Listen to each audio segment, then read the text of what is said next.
Hello, and welcome to Valorant Lore series. First off, I love Valorant, it's a great game, and Riot Games seems to have a vision for it. Would love to see what this game becomes in the long run. That being said, I'm a kind of a lore person. I love finding lore into games, and knowing Riot Games, and the way they do stuff, Valorant is likely to have a great lore behind it. Obviously, Necrit's Valorant Lore video inspired me to do this. He seems to have gotten some things very accurate, but I think he's missed a couple of things.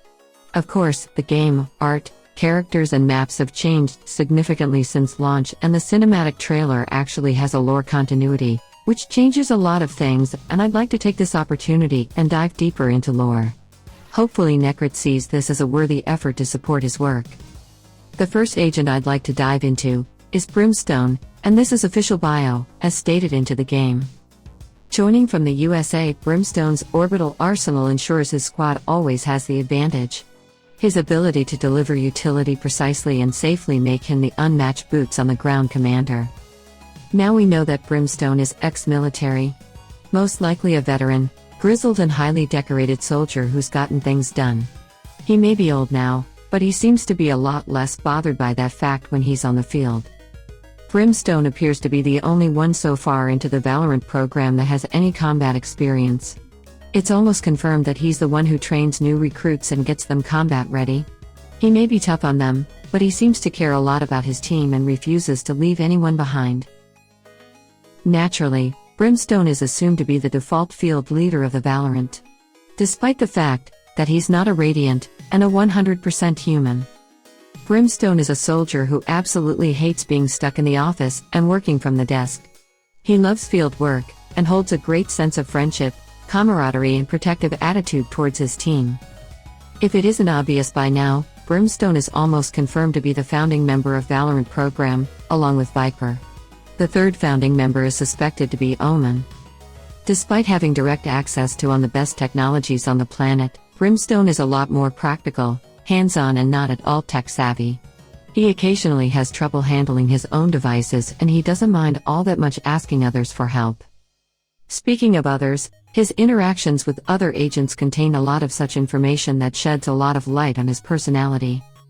For instance, he considers Phoenix to be a kind of a delinquent of the Valorant program, and often seeks to discipline him, but he does seem to acknowledge Phoenix's combat abilities.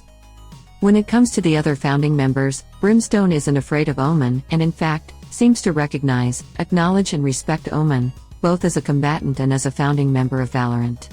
In addition, he also seems to be aware of Omen's true nature. But when it comes to Viper, things get a little complicated. She seems to have complicated response towards Brimstone. She is indifferent towards his commanding authority, going so far as to sometimes ignore him and take matters into her own hand. Brimstone, as well, doesn't seem to care all that much about Viper, also adopting a similar attitude towards her. Reyna, one of the newer members of Valorant as of now, seems to hold Brimstone in a high regard, praising his skills and tenacity. But secretly she does wish to be stronger than him. From Reyna's interactions with Brimstone, it appears that they had a duel or a sparring match, and Brimstone seems to have taken Reyna down a couple of notches.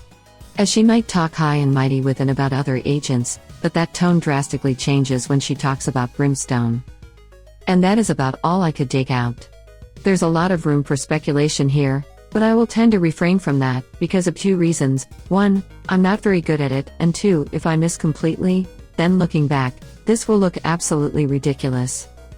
So that's about it, people. I hope you enjoyed this synthesized voice, as my own voice and accent isn't any good for recording. If there's any other little fact I have missed, be sure let me know in the comments down below.